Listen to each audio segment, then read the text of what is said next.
look what I got. I have a pellet gun, which means that we gotta get out there and we gotta go hunt some small game. And then we're gonna cook it over a fire. Cause there's no other way to spend a good January day than doing that. Let's get after it and see what we can get out there and find. Got the magazine loaded in. Let's get to hunting.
As you guys probably saw, I just got the squirrel.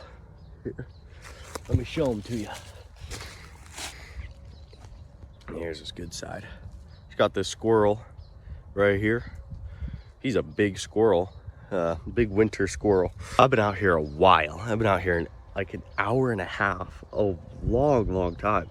And I hadn't seen anything until I saw this squirrel, like anything at all, which is so weird because it's a warm winter day. You know, it's probably 50, 60 degrees out right now. So it's nice out. And so I figured that there'd be plenty of animals out sunning and stuff, but apparently not. So currently I do not actually have the time to go ahead and get this squirrel cleaned and cooked up like within the next hour. So small game always seems to spoil a little bit faster than large game does. I don't know why, but something about the way they are. Like if you shot a deer in this weather, you could comfortably leave it for, if it was in the shade, I would say you could leave it for, 5 or 6 hours and not have any issues at all. But like this squirrel, just with small game, I really don't like leaving them at least ungutted any longer than an hour max. It's just something about the way they are. It just spoils so quick. Birds, it's not as big of a deal, but rabbits and squirrels are a big deal. And because I don't have the time, I'm going to go ahead and instead of quartering out this squirrel, I'm gonna just gut it and I'm gonna go put it somewhere very cool. One thing you can do is actually dig a hole in the ground, especially if it's winter time. Or this can work like if you're on a hunting trip and you just need some, and you just killed like a rabbit or something like that and you're gonna eat it later, but you gotta go on your evening hunt. You can dig a hole in the ground and then oftentimes that squirrel or rabbit will stay nice and cool. So, and then you wanna leave the hide on for that. That way you don't get dirt on the meat. For the gutting process, I'm gonna record it, but I'm not gonna show you guys in great detail. Pretty much everybody knows how to gut an animal. It's universal for anything, moose, rabbits, deer, anything that's a mammal or anything with 4 legs. Pretty much the gutting process is going to be the same. So if you want to learn how to do that, there's plenty of videos on YouTube you can look at. I'm just going to time lapse it so that I can show you guys how to get this done real quick and what I'm going to do to keep this squirrel from spoiling. So I'm not going to be able to get back to the squirrel for a couple hours. I got some other stuff I need to go take care of. What I'm going to do is instead I'm going to dig a hole in the ground. That way she'll remain nice and cool, because right now the ground is still very cold. And then she'll be cool, she'll be out of the way of anything that wants to come eat her, and I'll be able to come back later and retrieve this squirrel when I have the time to finish processing her and clean her and cook her up. So let me show you how I'm going to do that. We're going to find a stick like this. We're going to sharpen one end of the stick. This would be easier if you had a shovel. I don't have a shovel. You're just gonna dig a hole in the ground.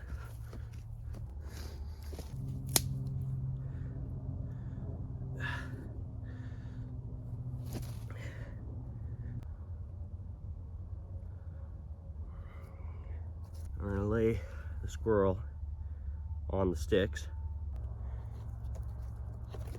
We're going to lay this over the hole. Now generally, to an extent, the further down you go, the colder it will get.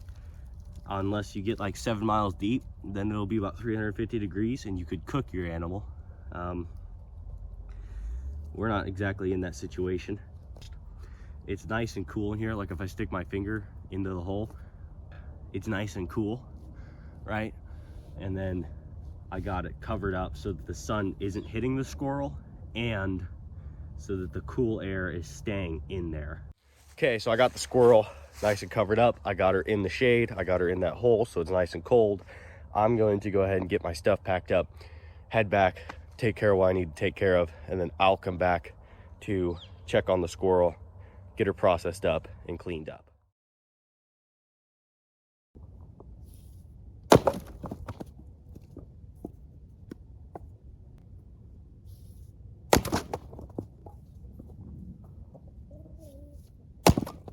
So it's currently the next day. I had to go get a bunch of stuff done yesterday, so I didn't get around to getting the squirrel cooked up. But today I got plenty of time, so I'm gonna get some wood split, get a fire going, and I'm gonna grill this squirrel over a fire and see how that turns out.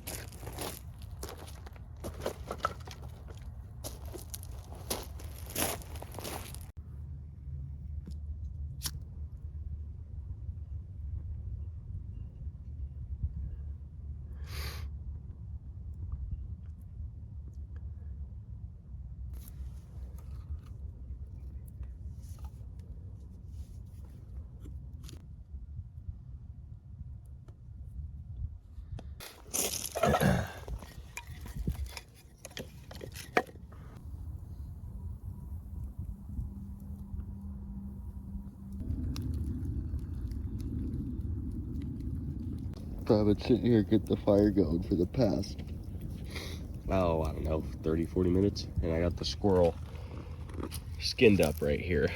And I retrieved the squirrel, I got it skinned up, so now what I'm gonna do is I'm going to go ahead and take it and cut the flank and the rib off all the way up to here so that I can take the squirrel and lay it like this, flat onto the fire grate over here.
Oh yeah.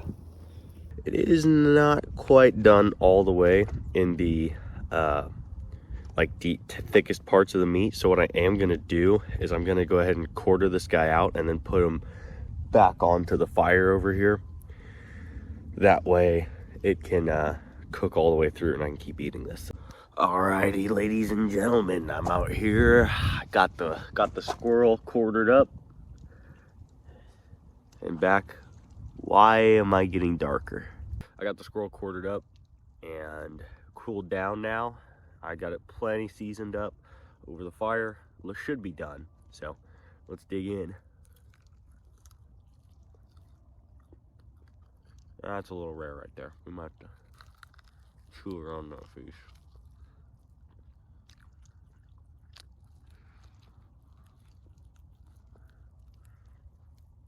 It's a little tough. I actually really like it. I mean, it tastes like squirrel. And the squirrel tastes like, what does it taste like? It tastes like wild game. I mean, it tastes like duck. It tastes a lot like duck. Or like if you ever had like an organic chicken, if you were like to chew on one of its legs, this is a pretty similar experience. This is not bad. This is not bad at all. You know, I'm already a little hungry, but it's actually good. Who am I kidding? This is really good. It tastes like jerk chicken. How can it not be good? Last piece. That was a rib. There you have it, ladies and gentlemen. That is how I obtained my lunch on a semi-regular basis. If you want to see me eat more things over a fire, you can go ahead and subscribe. And maybe one of these times I won't do it right and I'll get some form of disease that has never been discovered by the scientific world, and then they can study me, and I'll film that too. I'll tell you all the tests I go through. Maybe they'll have to do something to my balls to study me for my new form of worms that I got.